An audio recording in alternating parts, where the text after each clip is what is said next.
Warning: this episode includes content that some listeners may find disturbing, including explicit language, graphic horror descriptions, and intense themes.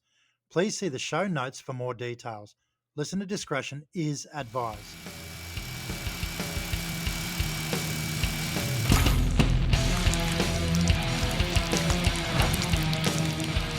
Up to your nuts and guts. Can't believe you called it that. How's it going, legends? And welcome to the first ever episode. I mean, literally the first ever episode of Up to Your Nuts and Guts. I'm Chris Sun, your host, and this is my superstar co-host, Clara Helms. Thank you. My name is Clara Helms. So excited to be here on this podcast with you, Chris. What an exciting journey we have ahead. Oh, man, I tell you what, I've been looking forward to this for a few weeks. As of you, we've been sort of backwards and forwards, learning how to do things and working it out. I mean, for about 2 years, people have been telling me to do a podcast, and then I'm like, you know, I'm developing this new film and I thought I need something else to do. And then it was like, bang, it hit me, you know, up to your nuts and guts. Why not? Let's run amok and, you know, make a podcast. And of course, here we are. So Here we are. a little bit We've of let you backstory keep though, the name. guys, about who we are for those that don't know. My name is Chris Sun and I am a feature film writer, producer and director here in Australia. I've made 5 movies, currently developing my 6th film called Dark Moon.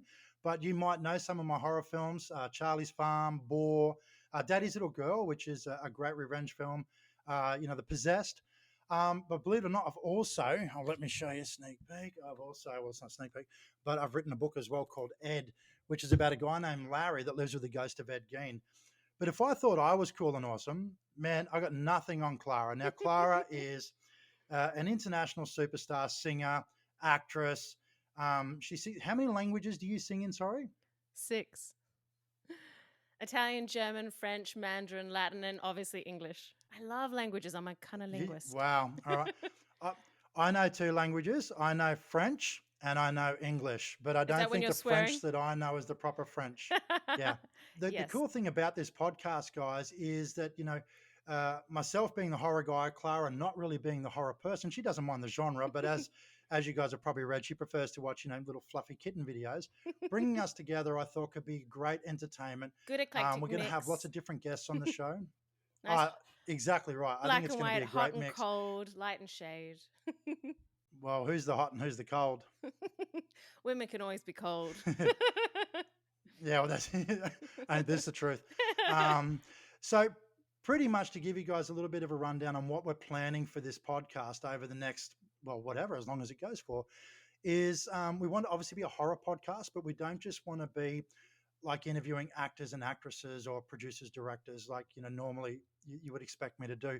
We want to interview everybody, like from Satanists to exorcists, of course, actors, actresses, etc., but just so many different walks of life and people that aren't famous, just people on the street that have got a great story to tell. Eclectic people who have, you know, dark and nattery and chewy stories that we can chew the fat on and have a laugh. Absolutely. And look, we've already got a list of people that we're going to be interviewing. And even Clara, at one stage, I was telling her some of these people, and she's like, we're going to be talking to that person? Like, oh my God.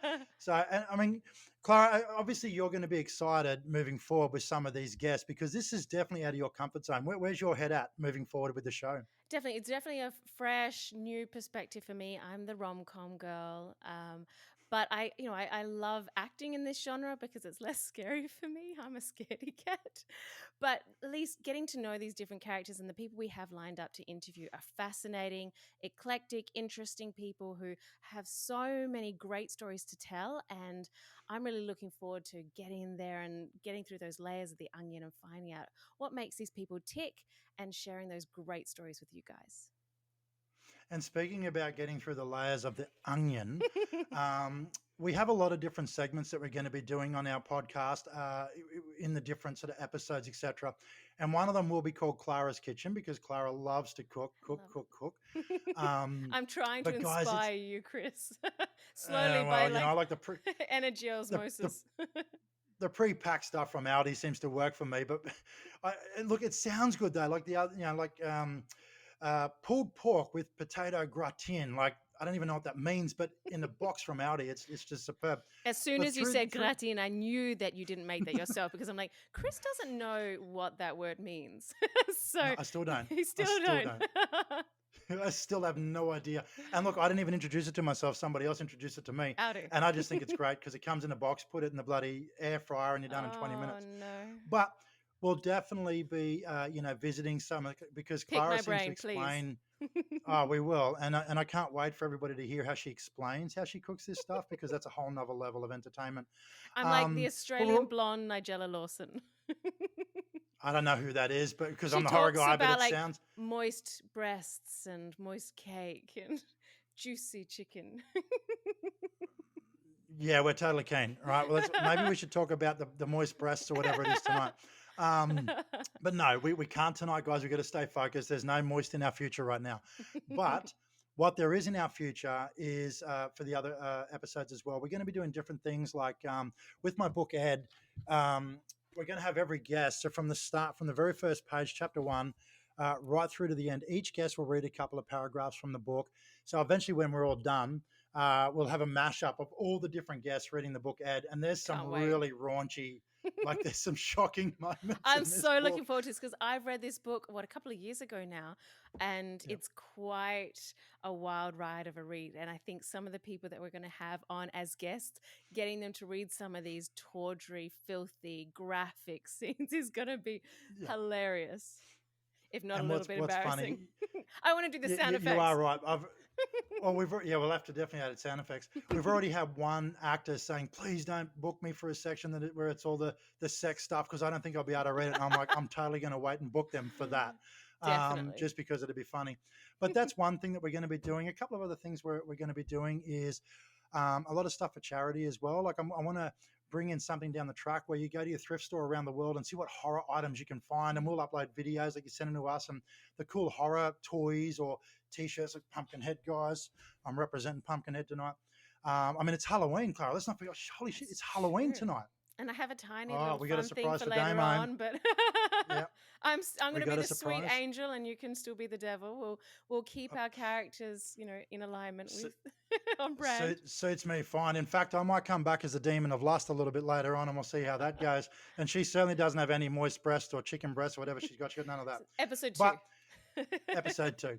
But also, we're going to have like a lot of questions for our guests. Hopefully not the normal stuff. Like we don't want to say Johnny Jarrett comes on. We don't want to say, what's it like to play Mick Taylor? We want to have different questions for people, run amok and have some fun. So we do have to warn you guys that there will be explicit language. There's going to be stuff that you might not want to hear sometimes, because some of these guests are going to be pretty fucking intense, very graphic.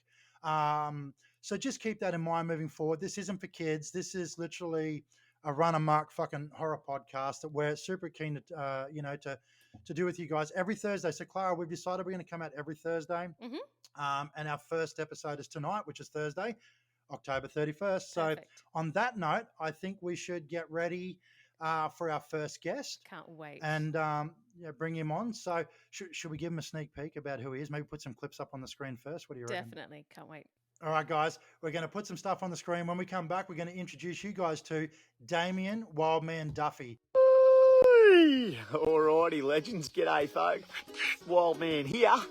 I'm in the top end of the Northern Territory, just on my way to work. I'm going to swoop this around for you real quick, because I've already seen a little bit of action this morning. This is pretty good stuff.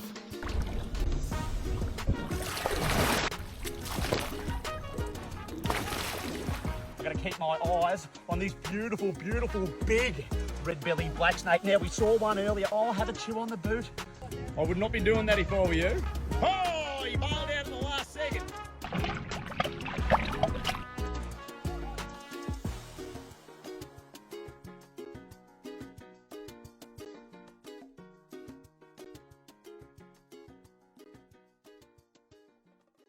Our first episode is proudly brought to you by Panegetics Australia. Panegenic BWV will deter wild boar and deer from your land. It's organic, odourless, non-toxic to humans and animals. Prevent damage to your land and crops today. Effective even in the rain. Check out www.panegetics.com.au. Welcome to the show, Damian. What the fuck was that? Happy Halloween, Damo. It is Halloween. We're dressed up, mate. What do you think? Is this an improvement? Sexy. Mate, it is a mild improvement, I must say. Oh, I've been telling you. I'll be able to shave turn the your lights on when hair. I'm kissing you now. you're a prick. Yeah. Well, this is actually one of your best mates' masks. So Chris Bridgewater wore this Chaos. in the movie in the Possessed. So he was dressed as the demon of lust. So I don't know why I'm trying to perk something up here. It ain't going to work. But this was it. But Damo, it's been a long time, mate. Hang on. I'm going to take this mask off because I want to see you better. Hang on, brother. He's Yeah, getting go all for it, hot and mate. Rip it sweaty off. underneath. Woo! Peel it off. Mate, There he You is. can back. leave your mask on. Woo! He finally shaved his head. Oh, yeah. Well, I got me Bruce Willis going. Damo, first of all, dude, it's been a long time. I mean, I see you on social media all the time, and we'll definitely get into that. But, dude, it's great to see you again. Thank you for coming on the very first ever episode of Up to Your Nuts and Guts, bro. Yeah, cheers, mate. Much appreciated. It has been a while. It's been some years, in fact. It has been some years. It literally has. So, Clara, just so you know, and for the audience out there, Damo, like we go way back, but a long time ago, I got this message from this larrikin, and he's like, "Hey, I want to be in Boar. You know, I want to get involved in the film and stuff like that." And Damo ended up coming down, and if you watch Boar, he's in the scene with Ernie Dingo, and of course in the pub scene when old mate gets his head slammed against the table and gets knocked out. And that's how Damo and I became friends. And towards the end of this, we're going to talk a little bit more about movies and shows and stuff like that. But over the years, Damo, I've watched you, bro. Like, you've just gone leaps and bounds, dude. Like with everything you're doing, you know, with the crocodile tours up there, and you know, I mean, dude, you're fucking out there. You're an Aussie larrikin. I love you. Clara's never met you, so I think she's in for a real journey in the next 35 to 40 minutes. And she's A I'm crash ready. course in Wildman. Yeah. True a blue crash Aussie course in style. Wildman. Can't wait. Look, I think that first of all, dude, it's Halloween, everybody. So thank you everyone for listening. This is our very first episode. This is Damian Wildman Duffy. So check him out on Instagram, Facebook. We'll put the link in there, like the description up there. You guys follow this guy. He's always taking people out on crocodile tours, and some of the funny shit, Damo, that you post. It's fucking out there, dude. Clara, just something real quick before we dive into it. I have this huge fear of snakes. Like I fucking can't, right? Yeah. I just can't. And Damo will do these videos and look at this, and he's got these fucking like killing machines in his hand, right? Not Yeah. bloody killing machines. It's just a snake, mate. They might Well, be it's- some of the most venomous snakes on earth, but like, have a teaspoon of concrete, Russ. You'll be right. Oh, no, Just no, don't touch no, it. You don't have I to will- touch it. Just I don't. will grew have a up- cup of water. I grew up in Western Australia, and we've got some of the most venomous snakes in the whole world over there. And I have childhood trauma of walking down the steps to my front door and leaping over Jugites. Like Yeah, right. terrifying. Leaping over. Well, yeah, because they would be sunbathing in the right angle of the steps down to the front door. And you'd Yeah, look down that's as you're awesome. taking a step, and there'll be these huge fat Jugites, and whew, I never knew I could fly. Pulling some Michael Jordan angles on it, just whoops, going straight over the top. Yeah. I don't know what a Jugite is, but it sounds cool. They're What I pretty do venomous, know, mate. Yeah. are they? Well, what I do know, it's not venomous. It's not venomous at all. But I was very proud of myself. One day I was driving home, Damo. You may remember because I made sure I tagged you in the video. I come around the corner and there's this big ass carpet snake, right? The most innocent, beautiful creatures, but it's on the road and it scares the shit out of me.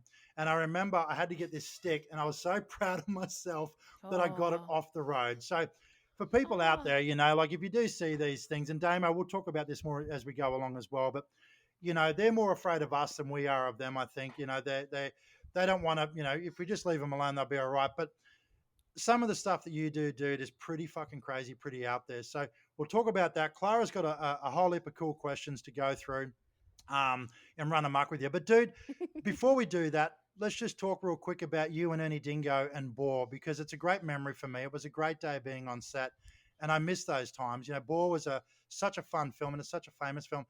How was it for you, dude, working with someone like Ernie Dingo and Hugh Sheridan? I mean, they were all there that day. Mate, it was a whirlwind experience, and I remember rocking up. I'd been given a call sheet and a time and a day to rock up. and I actually rocked up a couple of hours earlier on like the day before because I was meant to be filming the next day, and I see Chris there, and he's like, where the hell have you been? What's going on? Like, you're supposed to be on set right now. I'm like, what? So there was a bit of a mix-up, and there was an extra scene in the pub with Ernie I was supposed to be in, and I was like, oh. And Chris was like, look, don't worry about it. We'll figure something out. And I just got to kind of hang around and watch all the moving parts and watch people blocking out scenes. And I was like, man, because I had never done anything remotely close to that in my life. So I had no idea how it was all going to work. And I see a couple of familiar faces here and there from the TV and all that. And, I was starting to get a bit excited. So, yeah, the next day I got to go and do the scenes and with Ernie Dingo and actually have a bit of yarn to him. And, when you see people on the TV and in the movies and you've got this idea of their persona, and he was even more awesome in real life than he was in the movies because, you understand that they're going to be a character and they're playing a role. And but in real life, he was just so genuine, down to earth. He read the room really well. He was really good at people management. You could tell when people were getting a bit like, they're having a bit of trouble with the scene or the line, and he just knows how to break the tension and calm everyone down. And yeah, it was. Hang on, just you talking about me or Ernie now? Ernie, mate, Ernie. You just stress everyone out. No. I'm like the dude that get off set for a little bit. Actually, it's funny because Damo, that day we were shooting outside of the post office. Now, by the way, guys, Damo throws a pack of cigarettes. He nailed it the first time. I've never even smoked in my life, mate, and here I am. The way you flicked them ciggies, they just flew through the air beautifully, mate. Ernie's like, got him. It was so good. But that day, I don't know. It's all in the wrist, mate. Well, you're good with the wrist. Yes, definitely. Professional tosser. That day, if you remember, the media came on set. So Clara, there was an interesting thing happened that day. We had, Sunrise were there. There was a lot of different media around when we were shooting in the post office scene. And I don't know if the audience remembers, there was a phase that went around the world where news reporters would be recording and someone would run up behind them and go, beep, and then run away, right? What? It was this big thing, right? Oh, yeah, it was this big thing around the world. So Channel 9 were doing an interview on set, and Chriso, the director, the producer, the guy that's meant to be, putting on professional. I ran right up behind a shoe. I can't remember who she was. I don't know if it was John or Ernie or someone. And I ran right up behind on camera and went, beep, and then run away. And the producer was like, oh, what's he done? And the reporter Damo turns around and she goes, yes, it's finally happened. Someone's finally done it. So that was my claim to fame. And I do not encourage people to do that. That fad died out years ago. Yeah, maybe don't do that. maybe don't do that anymore. There's going to be a new meme. That was obviously before. If you're the actual director of a film, who's going to fire you? So that's you got a free pass there, maybe, but maybe don't do that. Yeah, maybe don't. But on that note, dude, again, so cool to have you here, Clara. We're going to hand it over to you now, sweetheart. You're going to go through. We're going to ask you some questions, Damo. And let's run amok. We want to get to know Wildman, right? And let's have it. Let's see what we got. So, Clara, it's all on you now. Fantastic. Awesome, Damian, because I don't know you, so I have a few questions. Looking forward to getting to know you. So what got you into animal conservation and inspired your love of reptiles? Far out. What got me into animal conservation and inspired my love of reptiles? Well, the inspiration for the love of reptiles started with dinosaurs. As most little kids, at least little kids who are right in the head, will probably love dinosaurs. Any kid that doesn't love dinosaurs, you're broken. You're not really kids. Kids won't be watching this. Just in case you are, you're not broken. You're just a bit strange. Fix it. So, it's never dinosaurs, too late. Just this fascination for things with big teeth, big scales, roaming the earth. And then when we think about Australia in particular, we've got some pretty cool reptiles and crocodiles. As a little kid, I thought were the closest living thing to a dinosaur. It turns out that the cassowary, which is a very tall, flightless bird that lives in the tropics of northern Queensland, aka the psycho chicken, is the closest living relative to dinosaurs. And the closest living relative to a T-Rex is actually the domesticated chicken. But there you go. But that didn't ruin anything for me. That's where my love of wildlife came from. And then over the years, especially since starting to work with wildlife over a decade ago now, the more you learn and the more I think about the things I was witness to growing up, someone gets attacked by a shark and they go out and kill a few sharks and, you're hearing about these things and people wanting to go kill snakes just because, oh, there's a snake in the backyard, we better go kill it, and all But these you're in sorts of their things. And it environment. never, Yeah. yeah, it's a native animal in its natural habitat, you know, and it never sat right with me. And as I got older, I started to either do research or get taught things by people who knew what they were talking about. And I realised that I had a loud voice, and to be educated on a subject where I could be a voice for the voiceless was a good opportunity for me to do something good. That is like an animal can give, essentially, like an animal can't pay me, an animal can't really do anything for me. It's just something existing that kind of needs a voice to go and give it a helping hand. So, you know, So the you didn't louder become a people chicken are about farmer, this though. sort of stuff. I did you not didn't come- become a chicken farmer. I eat chicken. I love a Nando's. I smash a Nando's. But you know, like, and basically that's why I reckon I'm getting the big muscles, because I'm eating the T-Rex with the chickens. Right. Well, wouldn't that make your arms smaller? Like, Look, mate. Look. no. Yeah, but big forearms with the little little Popeyes. So obviously, but yeah, it's like, go on. No, I was just going to keep us flowing. So I was just going to say, obviously, that crocodiles, for example, are quite a scary, dangerous creature to most people. But what is an inspiring story and an interaction that you have had with a crocodile? An inspiring story and interaction. Like, let's be honest, these animals are deadly no matter who you are. And the professionals that go out and do this stuff, especially the late, great Steve Irwin, love him or hate him, he knew what he was doing. And that's why he ended up in a freak accident getting nailed by a damn stingray. No one ever expected that. And he wasn't even touching it, you know, like freak accident. But he was never going to die from a crocodile because he knew what he was doing. And even though he pushed limits far beyond the general public, like I recommend no one ever go out and do what he did unless you're a trained professional. But he pushed the limits far beyond what other people are capable of. And to watch him interacting with such a deadly animal and doing it in an engaging way, I call it education through interaction. It's the Steve Irwin effect. You're doing something cool, you're loud, you're enthusiastic, but you're giving people information. And that really sparked with me as well, because I've got ADHD through the ringer. If I could figure out how to bottle this stuff, I'd sell it by the litre and I'd probably make $10 a week. But, you know, that level of enthusiasm and passion really kind of drove my focus towards crocodiles and snakes and things like that. Crocodiles above all else.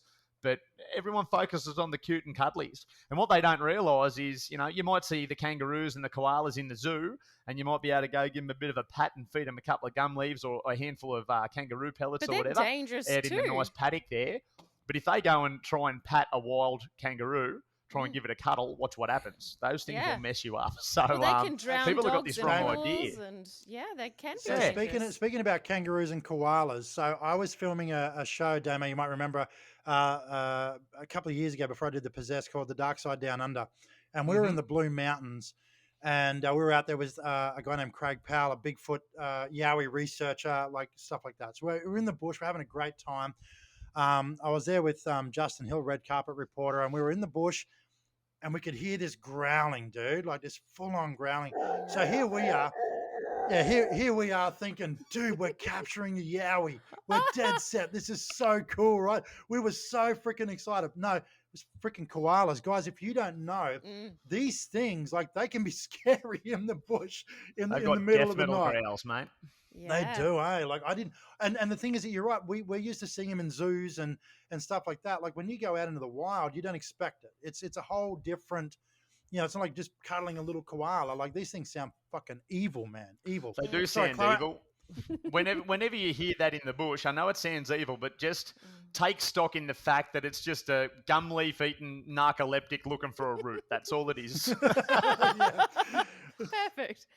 So have you ever been injured in any of your interactions with crocodiles, or what is the most horrific story that you have heard of with an interaction with a crocodile? Oh, mate, there's been some pretty horrific deaths out there from crocodile attacks. People have been decapitated. The bite pressure of a saltwater crocodile is the strongest on the planet.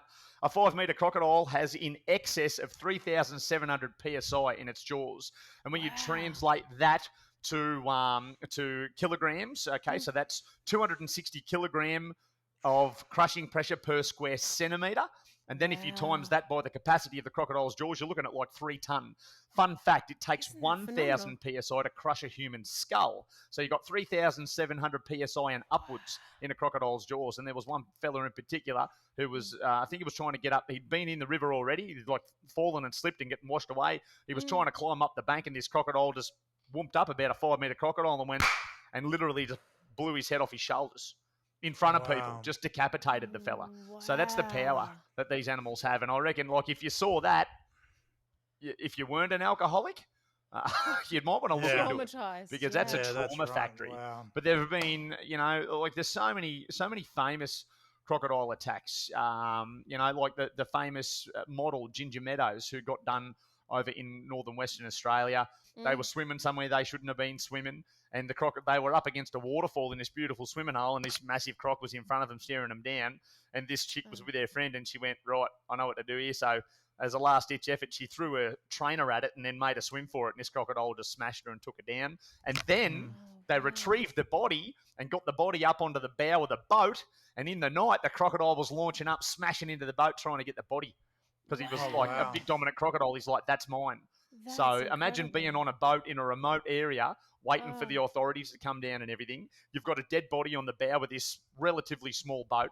You've got another Sheila who was in the water that witnessed the crocodile attack. So she's just like having a psychological meltdown. Imagine And then that. you've got this Oh, fucking wow. crocodile launching up, trying to drag the body off the front of the boat. Like, That would be that is traumatizing. Makes me- absolutely terrifying.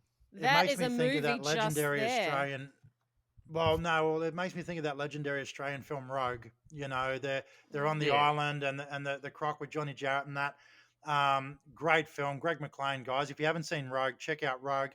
Rogue was a bit out there, and of course it's a It movie, was. so you want But people. it's a movie, You want things to be a bit out there. But if you want to watch a more realistic crocodile movie, Blackwater. Blackwater You is watch brilliant. Blackwater, It's and so that good. is a lot of that is textbook what a crocodile will do. Wow. They So- are very good at stalking and waiting, and if it's a big male and it's territorial, he's not just trying to kill you because he's hungry. He's trying to kill you because you're inside his personal bubble and fuck you, basically. So So So, what they would are you not gonna be recommend if someone comes? Sorry, Damo. Sorry, We're Clara, all but two eager Damo, beavers. I saw a video today. This is so exciting. I saw a video today, though. I don't know if it's Indonesia or wherever it is, but there's a guy, like this big crocodile, that comes up in where the boats are. I don't know why I'm looking down, like I'm trying to spot you there, brother. I know the one you mean, and he goes up onto the dock. No. The guy just sits there in the water. This is a huge. I watched it today. This huge crocodile, and he just pats it on the fucking head. Like, what is that? Like, why would this big crocodile be allowing this guy just to pat him? And like, people are filming it. They're all filming this guy, and he puts what he sedated? does is he scoops water and he keeps dropping water on its head. I know who you're talking about. So that is in Indonesia somewhere. I think it is, yeah. And So are those I crocodiles? think his name is Riska. But I think the crocodile's but the name crocodiles, is Riska. though, bro. Like, are we saying that the saltwater crocs, the Nile crocs, whatever they are, they're like fucking like, they'll chew you up and spit you out. Is this the crocodiles there a little bit tamer or something? Are they like alligators? I don't get it. No. So if it is who I think it is, and that crocodile's now been put into captivity, unfortunately, because the authority were convinced that it was going to kill either him or someone else. Well, that's so what I was the thing waiting is- for it to fucking eat him, bro. I was waiting for it to just Yeah. explode his fucking head, right? Like, that's what's going to happen. Yeah. The thing is with that, he had been feeding that crocodile for some time. The crocodile would come in, he'd feed it a bit of food. He had somehow, in some way, built a relationship with his crocodile. Now, that is incredibly uncommon. Now, these animals are not mindless killing machines. They're really not. They're capable of independent thought. They're good at picking up behavioural patterns. And he probably saw the little fisherman fella as a potential food source or a provider of food. And the guy never poked him with a stick. He never attacked him, nothing like that. But the danger was very real. At any time, if that crocodile had grabbed hold of his hand or whatever, instinct would have kicked in, and that would have been the end of him. So pretty much, though, he was like Betty White in Lake Placid. She would take down the cows, feed it, and then if somebody, like, I can imagine him standing up and someone would be like, dude, that's great. And he goes, this is the moment where I take. All right, because that was what Betty White did. Remember, Yeah. great movie, like just the funniest stuff. But Clara's actually got a good question about prevention. So Clara, hit us up with that, Dale. Yeah, so I was just going to ask that if people were in a situation where they come across a crocodile, what is the safest and best thing that they can do for prevention, for protection? Like, you hear about with Mate, goannas, you lie down on the ground, but what's the best thing to do other than running faster than them? Don't lie on the ground. Crocodiles are one of the easiest animals on the earth to not die from, to not get attacked by. All you've got to do is stay back 10 meters from the water's edge and never enter the water. It is literally that simple. So they However, don't leave that far from concept the is water. far too complex for a lot of people to comprehend. The reason I say 10 meters back from the water's edge is because they can swim at 28 kilometers an hour. And when they launch from the water's edge, they're really good at this shallow water attack. So when they launch from the water's edge, they're giving it 110% and they can cover the first 6 to 7 meters in a second. Their reaction speed is 37 times faster than a human being. 37 times faster. So when they launch out, all right, if you're 5 meters back, before you know what's going on, they've got you. And their mode of operation, how they subdue prey, they drag it into the river and drown it. They can hold a wallaby or a pig underwater for easy 15 minutes, anywhere up to 45 minutes. They can hold that prey item underwater. And Why would if they you are a hold it if they can land-based just organism kill it? that requires oxygen on a regular basis, you are going to find being held underwater for 45 minutes to be a serious problem. So stay back. All you got to do, is stay back from the water's edge. Yep. How fast are they on land? 12 k's an hour is about how fast they can run. That's still but trust me pretty when I fast. say if there's one chasing you, it's going to seem like they're going a hell of a lot quicker. Oh yeah, Yeah, for sure. definitely. Wow. Definitely. What else we got, Clara? What else you got for this? Is getting fun. This is getting exciting. Have you ever eaten crocodile meat? Yeah, I've eaten crocodile before. Ooh. You know, like, yeah, it's a bit of an interesting thing. Like, I love crocodiles. I've eaten crocodiles. I love kangaroo, and it's one of my favourite meats to eat. You know what I mean? Like, I agree to a point with sustainable hunting, but you know, with a native apex predator, there's no need to go and hunt that bad boy for food. You know what I mean? But I've tried it. It tastes like river chicken. I wouldn't write home about it. I much prefer watching crocodiles alive in the river. That said, if I get the opportunity to go out on country with traditional owners and go hunt crocodile and eat it, I will take that opportunity because that's going out and just living off the land. Yeah, so at the same time, if you're going out hunting crocodiles, you've got to remember that they're probably hunting you too. So that's a completely different situation. I am all for, you know, sustainable hunting. If you go out and kill something and you have the intention of eating it, then that's all right. But people, I don't really agree with going and killing things just for the sake of killing things, unless it's a buffalo or a pig, because they're feral. So obviously, Damian, we've seen you topless on your Instagram a few times and you're quite covered in tattoos. So I wanted to ask, do you have a significant tattoo and what is that? Far out. Do I have a significant tattoo? Look, I am covered in some semi-offensive tattoos. There's stories for most of them, and I might look rough, but I do know a lot of stuff. So I reckon the most significant tattoo for me would be the tattoo on my right ribs, which is a memorial tattoo for my mum, and it's a big Led Zeppelin tattoo. There you go. It's a big Led Zeppelin. And so that's how we get our guests naked. Oh, keeping the pants on, mate. Let's keep it above board, shall we? But that is the Led Zeppelin. That's a memorial tattoo for my mum. So, long story short, without getting into too much of that, she passed away in 2012, and when she was on her deathbed, she was really hanging on, just didn't want to go. So I played her "Stairway to Heaven," and as the last notes of that song rang out, she took her last breath out, and that was it. So then I went and got the big Stairway to Heaven tattooed on my side. So that's a very significant tattoo for me. That is a beautiful story. Brother. Wow. I'm sorry for your loss. Oh, that's all right, mate. Don't be sorry. You didn't do it. No, I didn't. But, you know, families are I know what you important, mean, mate. So, That's just my response to it because of trauma. The thing is, if with my old girl, sort of, you know, if hopefully mum, you know, doesn't pass away anytime soon. But if I put on any music, that would like sit up in the bed and go, turn that shit off. You know, like she wouldn't let me. She'd be like, "What are you playing me that shit for?" You know, playing my CD. Yeah, no, that's The Exorcist. Dimmy, what? Yeah, the Exorcist. Play on my CD and see what she says. Oh yeah, We'll give her some sass. Damo, that reminds me. You should hear this woman sing. Phenomenal voice, a beautiful singer. She just finished a tour with Russell Crowe as well. Yeah, that's epic. Over there in America, mate. We're sitting next to someone fucking. Well, we're talking with somebody like that's, you know. Oh, bless you guys. You're all she's awesome. a bit of a legend, you know, Yeah. a bit of a legend. Are you a poor celebrity like me? Yeah. Aren't we all? But we're Aussies, bro. We're Australia.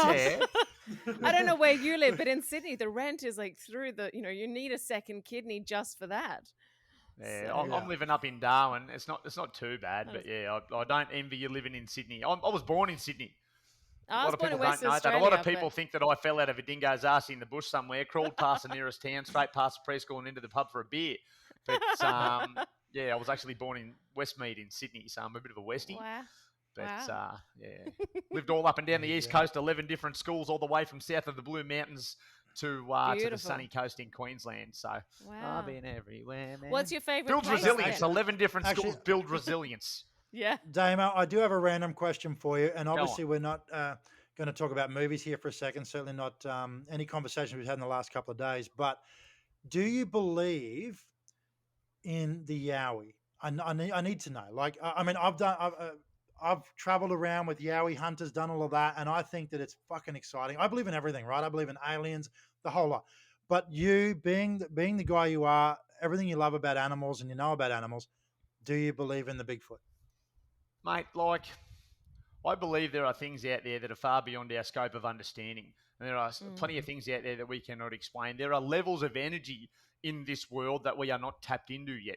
This is not a three-dimensional existence. It's only three-dimensional to us because we are not switched on to see this shit. We are not tapped in. Yeah. Had we kept going the way of our ancestors, these traditional people, these First Nations people that have been living on the land for so long, had we kept going that way, in 1,000 years, we'd be fucking Avatar. But as it is, it's just going to be a big crater. So, Yeah. but yeah, there are people who are tapped into this stuff that have this bit of a sixth sense. They can sense that there's a bit of energy out there or whatever. But like anyone who But thinks, if someone said to you, Damo, if someone rang you right now, like, hey, Damo, Yeah. it's Chris O. I'm in town. Let's go look for the Bigfoot. Would you be like, fucking come on, bro? Let's go to the pub. Or would you be like, you know what? I want to go see if we can find the Bigfoot. Would you Mate, I'll be entertain straight it? Like, out do you bush think with it's you. real? yeah, well, Do you think it? mate, like every story has an element of truth.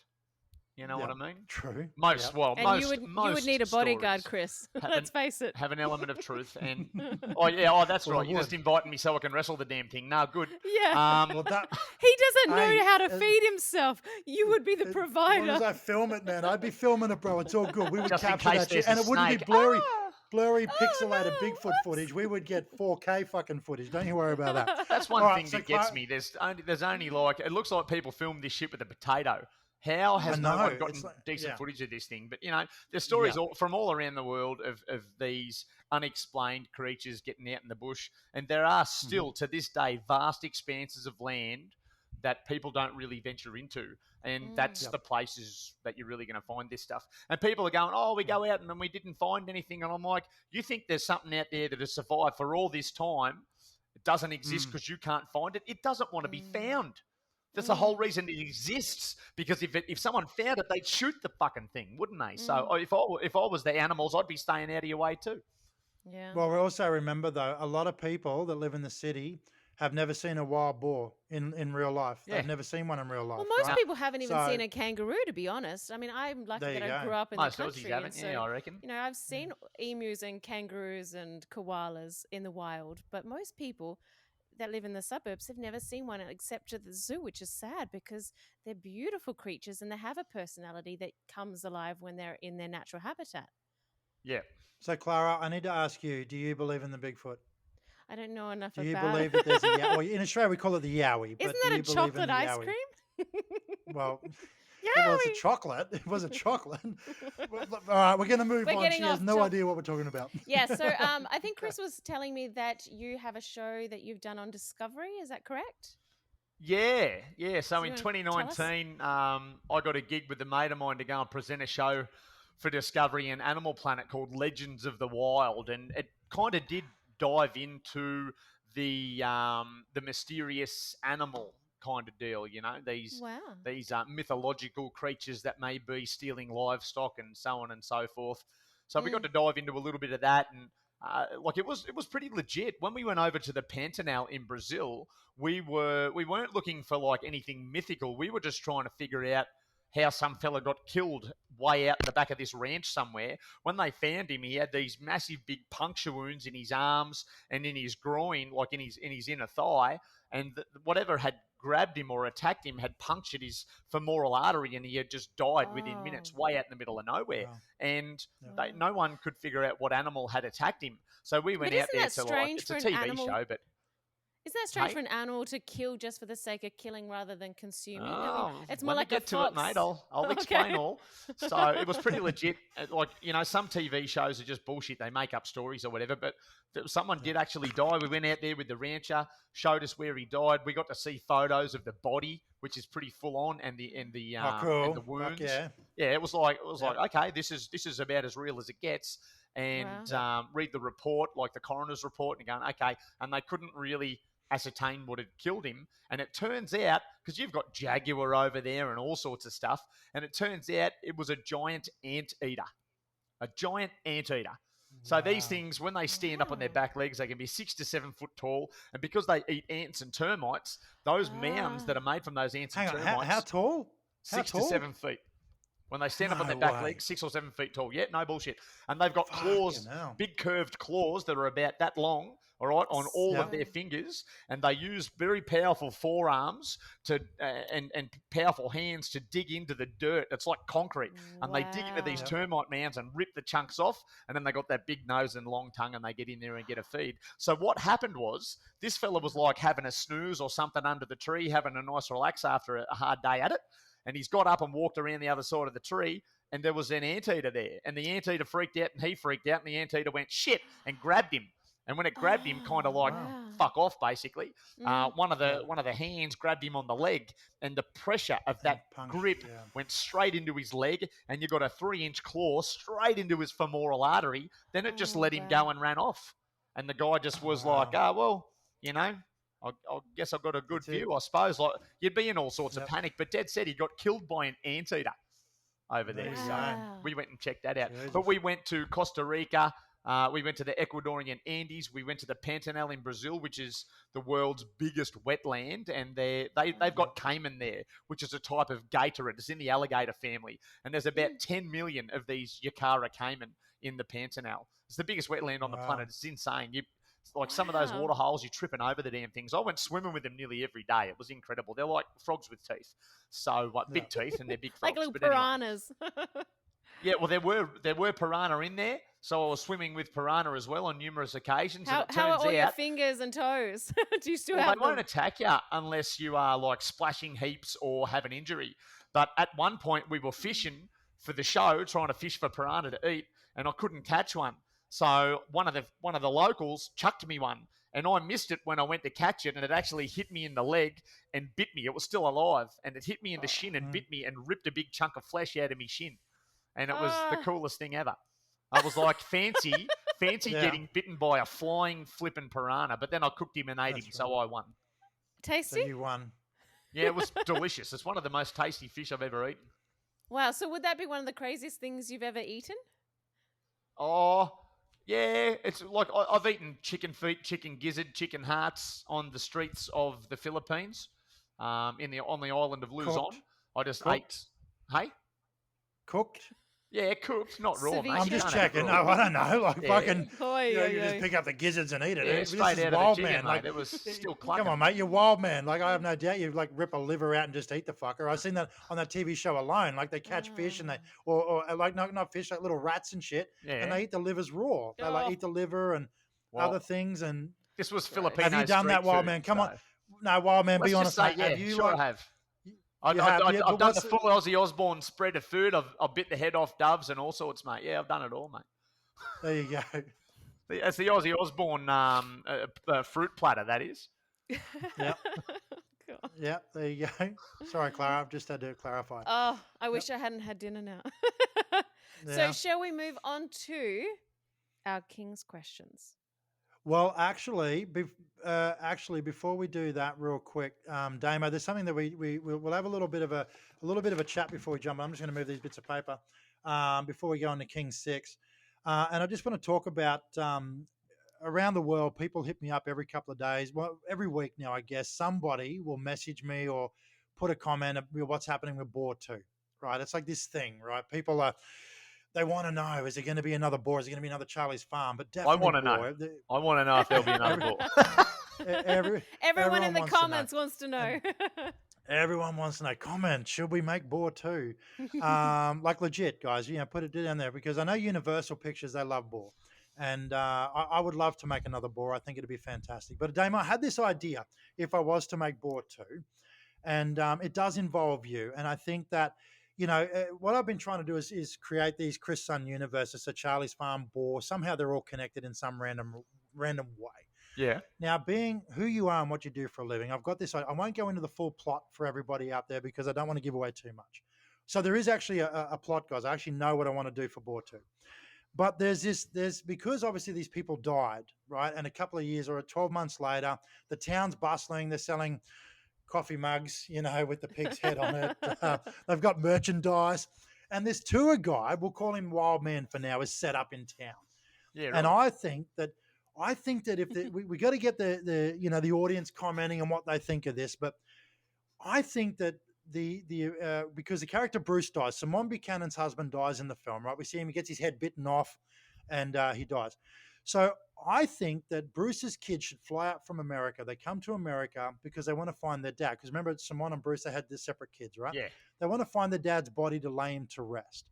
So they arrive in town, but there's this, we'll call him Wildman for now, and he's been charging people to take him out. He has no idea where the fuck these people were killed. He has no idea what's happened, right? Just making shit up to make a bit of coin. He's making shit up. He's a larrikin. He's a larrikin, right?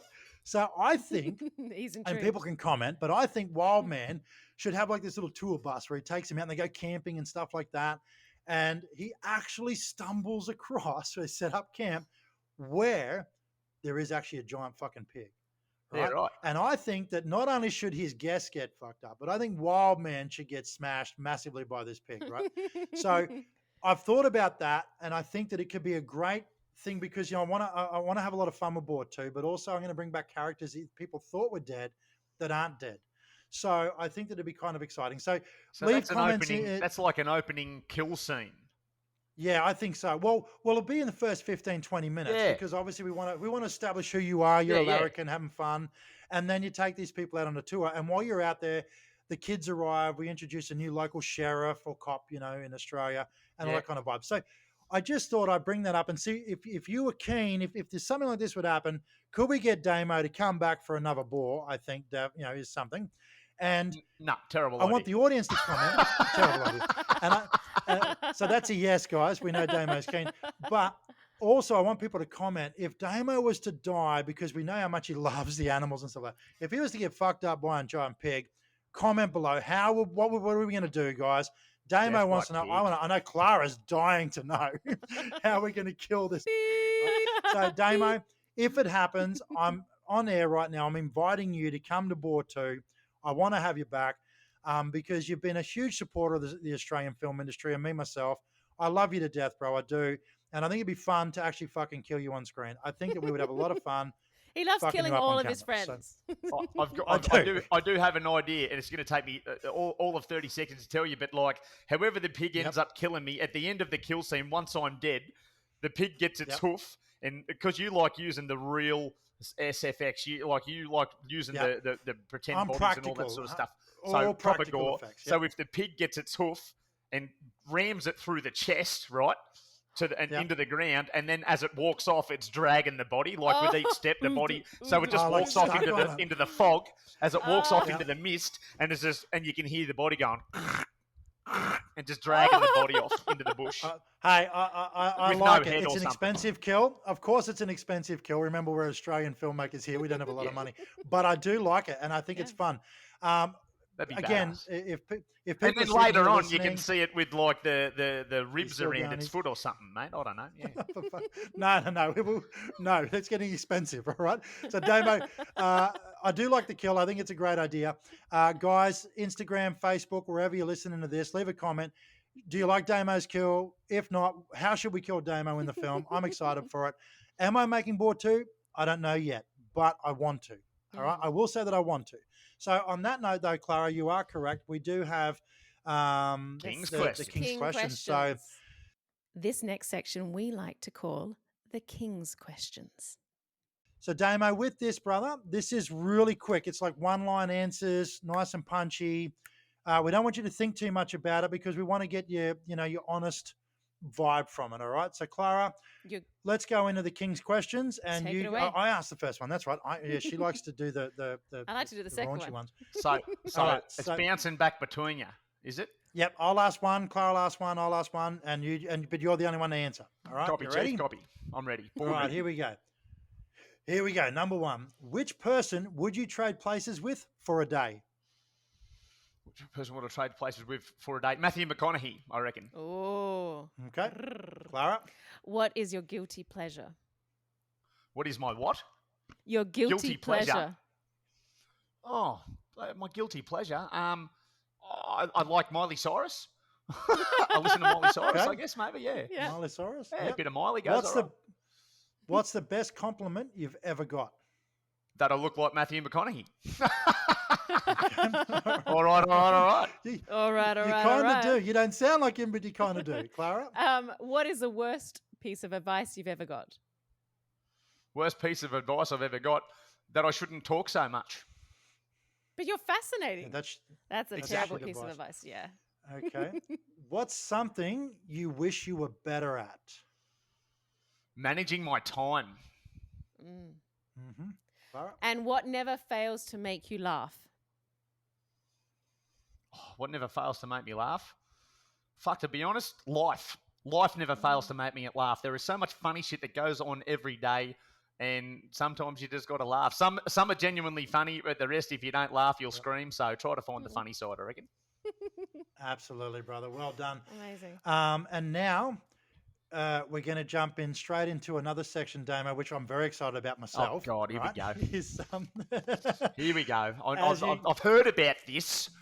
Yeah. So this is a book I wrote called Ed, and it's like 50 Shades of Grey meets Ed Gein. And I'm Yeah. definitely going to send you a copy for your missus, mate. You'll thank me for it. Trust me. Now, That's a heavy read, bro. mate, there's some really good stuff in this book. But what we've been doing, Damon, being this is our first ever episode, is every guest that comes on, we're going to get him to read a paragraph or two paragraphs from the book. And you're going to be our very first one. You're going to pop our cherry on chapter 1. So you've got a couple of paragraphs there to read. Now, you can read it in any voice you want, but we're going to get you to read the book. And Clara might interact a little bit, have a little bit of fun with you. But most importantly, mate, if you tango up, tango on, it doesn't matter. All right? Yep. We just want the Wildman to be the first ever guy to read from the book Ed. All right? So you are ready, brother. Do you want to quickly explain to people who Ed Gein is? Just quickly explain it to them, because give them a slight bit of heads up. All right. So Ed Gein in the 50s was known as the body snatcher. He inspired Silence of the Lambs, Texas Chainsaw Massacre, you name the movie. Inspired. Ed Gein inspired it. But he only ever really killed one person. Some say he killed his brother, but no one really knows because the paddock was set on fire. They believe that he killed his brother because he was going to leave mother. And like even the movie Psycho is inspired by Ed Gein. So Ed Gein used to dig up people, women particularly, would dig them up out of the ground, skin them, take their skin off, make nipple belts and skull furniture and breast pull strings, lampshades, you name it, he made it. So this is a book about a guy named Larry that lives with the ghost of Ed Gein. So instead of digging people up, Larry shows him, Tinder, dating sites, and, easier way to get the skins. So on that note, though, we're going to get Damo to, as you can see, and Clara did read this. Which I was have kinda read cool. this, a few years ago. Fascinating read. A few years ago. So Damo, that's for the audience.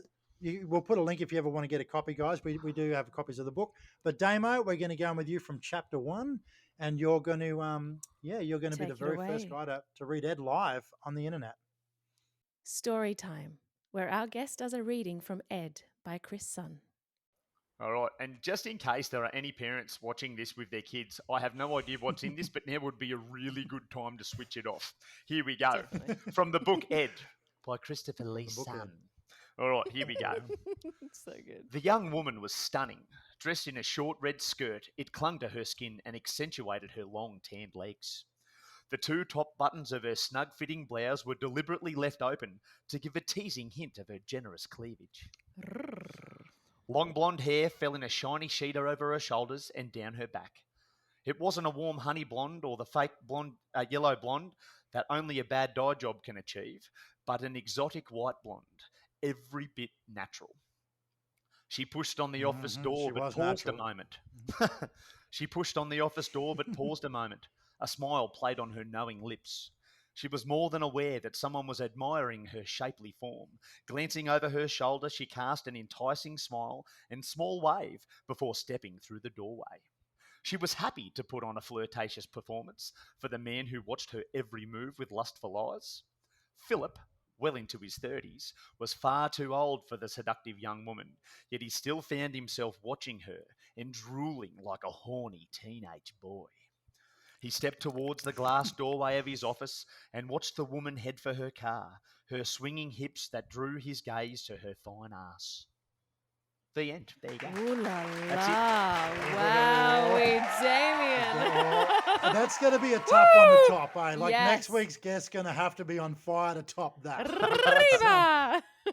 Goodness Dude, I didn't know gracious. that I could write so good. You just made me sound really good, bro. That Yeah, was yeah, that's great. nice. Made me nipples hard a bit there. Oh. No, You- good. you- I got a bit of movement in the Levi's, dude. I got to admit that was really good. Movement at the station.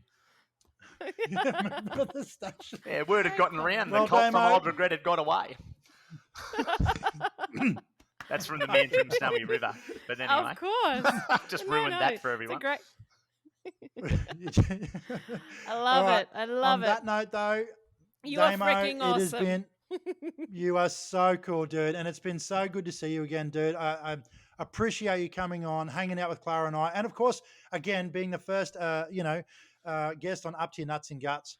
Can I Thank add you one so thing? much. Thank you. Can I add Yeah, one bro. thing? I remember talking to you the other day, and you mentioned about injuries from animals and anything horrific and wild. Now, you said that you moved a python off the road, right? Which is absolutely fantastic, Yep. and I commend you for it. I'm so proud of you for doing that. Now, a couple of mates of mine have been bitten by really big pythons. One of them was a scrubby Yep. up in North Queensland, and I think the other one was just a really big coastal carpet python. Now, they've got, like, a big specimen can be like 4 meters plus, right? And they've got massive teeth, and when they grab on and constrict, they wrap up. And what's happened to two separate mates of mine, they've been grabbed on the arm, and when the snake has gone to coil around them, the power of the snake has actually moved their head around the arm, and it has actually sliced through tendons, ligaments, and arteries and put them both in hospital, and they had to have Wow. reconstructive surgery. No. So next time you go to move a python off the road, make sure you Dude, don't get too cowboy and use the stick like you did the first time, mate. Otherwise, Foompa, Nah. she'll shred Nah, you. no, that's it. I'm not fucking moving another one again. That's it. Dude, get a what longer the fuck, stick. man. Here I am thinking like these things, they're beautiful, they're harmless, and they're just fucking just rip don't touch them. up. They're Bullshit, beautiful. Just don't right? touch them. No, Appreciate the don't wanna barb advice. it. Yeah, fuck you, man. But thanks for ending it on that note. Now I'm going to be nervous if I see a fucking carpet snake It's in the backyard. Halloween. And we're like, Sweet dreams. Sweet dreams, Yeah. sweet Halloween. Damo, love ya. You're fucking awesome. Thank you so much, dude. Thanks for being our first guest. And we're going to get you back. I know people are going to want to hear more from you. Guys, again, follow Wildman Adventures on Facebook, Instagram, all the pages. He's a larrikin. We love him. And let me know, how should I fuck him up in more, especially after he just fucked up my python thing now. I'm going to have to get him even worse. And look, if we're going to get Damo in and fuck him up, I think we should fuck up Clara as well. On that note, I think we just get she can be one of the people in his little group, and we can just In kill the her tour group for sure. in the tour group. All right, Clara, have you got anything you want to say, add before we go? Gosh, it has just been such an honor having you on the show, Damien. You are such a powerhouse of information and energy, and we've absolutely loved having you. So thank you so much. What a joy. It's going to be hard to beat. So thank you for setting the bar so freaking high. Oh, thanks for having us, Awesome. legends. It's been an absolute hoot. It's been a rip snorter. And I look forward to catching up with you both again. Yeah, but get around right. it, get around it, and get all spooky. It's Halloween. Get spooky. That's right. That's right. Fucking it's Halloween. It's Halloween. It's Halloween every day for me, guys. I love Halloween. All right, Damo, we'll catch you on the flip side, brother. Thank you. You. This interview is proudly brought to you by Goetia Horror Clothing. Goetia awakens the power of the inner self. Summon it. So, Clara, something we didn't mention when we started the podcast, that being our very first one, is a little category or a little game that I'm going to be playing, or we're going to be playing, to entertain the audience every week, which is called Or Guess to That Movie humiliate Line. me. To humiliate you. Well, hopefully not, but hopefully so. Like, I'm happy if you look fucking silly doing it. I'm going to be honest. Like, this isn't about you looking like a fucking. There's a warning. Please forgive me, horror fans. Please. No, don't. What it is, though, guys, is each week I have a look and I find a movie line from a horror movie. There have to be horror movies that I love, and not something simple like we're going to need a bigger boat. We all know what that is. So I want to find these different lines and then play a little bit of a game like with Clara, because she's an actress, I'm a director. So I will set the scene for her, tell her what it is. And obviously she's going to have to ask some questions. Clara's a male, female. You can do all of that kind of stuff first. Mhm. And then when I think you've got enough, Mhm. bang, you got to deliver the line. Now, guys, we all know she's not a horror fan. All right? We all know she going fuck this shit up. All right, we know that. I'm good at So- dying, but Well, we'll see too, because one of the lines might be, you have to Play dead. target and everybody can watch. So, guys, no Googling. If you know it, you know it. I mean, if you have to Google. But if you leave a comment, I don't know how this works now with podcasts. I guess like on our socials, something like that. Go to our socials. We'll do a post for it and leave a comment if you know what movie it is without Googling. And if you Google it, that's okay. But let's see if you guys can work it out. All right. So, Clara, I'm going to set the scene for you. Okay, I've got All a right, pencil so- handy. Okay, yeah, get a pencil. Now, do you need to do any warming up? Like, what's the go here? Like, how do you get into character? I don't know what the character is, so I don't know. All right, well, this is true. Well, no, I need you to get into just. You're good to go. Yeah, well, unless Okay, we're I gonna- need to be a giggly white girl, I'm already there. Oh, well, this is true. All right, so first of all, I'm going to give you the line. Okay. Mhm. So Right there's a little bit here. So it's listen to them, Mm-hmm. children of the night, what music they make. Listen to them, children of the night, what music they make. Now, I know there's people out there right now going, oh, fuck, I know this one. They're jumping up and down. They're super excited. So, Clara, you can't fuck it up. These guys are going to be, they're going to be sitting there now going, come on, check, you got this. I Now, I'm have gonna no set the scene. idea. I'm so sorry Well, in that's all right. advance. Have you got any questions first? Is there anything you want to know Is it first? Before I set male the or scene? female? It's male. Male. Older, younger? Give me a bit of a blokey voice. Have you got a blokey voice? Come on, a little bit. Yes. All Of right. course. It sounds like she's trying to fucking talk like Rocky. Yo, Oh. Adrian. Hey, man. Do a yo, Adrian for us. Go, yo, Adrian. Hey, yo, Adrian. No, all right, let's not do that anymore. All right, Okay. Sylvester Stallone will be over there right now going, what the fuck? So anyway, Sorry. yes, it's a dude. Mhm. All right, I'm going to set the scene and we're going to Mhm. see how you go. Any more questions before I do it? Let's roll with it. I'm getting nervous. All right. Okay, good. All right. It's nighttime. Okay. We're on Mhm. set. It's nighttime. You're walking up some stairs. There's somebody with you. Let's say an assistant, somebody, right? Somebody's Mhm. behind you. So you're walking up the stairs and you hear something outside. You hear it. Okay. So there's something outside in the distance. Now you turn to your assistant and you say the line. So I'm going to get you to do it once without another hint, and then I'm going to give you another hint so the audience doesn't take the piss out of you forever. We'll give you a second go at it, all right? Mhm. So you're going to do it by yourself the first time. So again, we're going to set the scene. Director hats on. Okay. Clara, you're going to walk up the stairs. You're going to hear something. You're going to turn around. You're going to look at your assistant. You're going to say the line. Okay? Then you're going to turn around and walk away. All right, wait. You're going to give me an action? Remember, you got to wait for action. You got to Oh, wait for action. okay. All Okay. right, come on now. She's a bloody actress, guys. Look at her trying to jump in. She's one of those ones that sit there at the lights and Eager the beaver. arrow goes green, but she keeps trying to go anyway. All right. Okay, here we go. Revan. Here we go. All right. And action. Listen to them, children of the night. What music they make. Cut. Oh, you know, that was pretty good. That was pretty Well, good. I think it helps if I had a man, so well, man voice helps.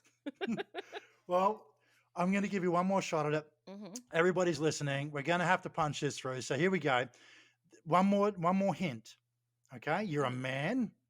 You're 1,000 years old.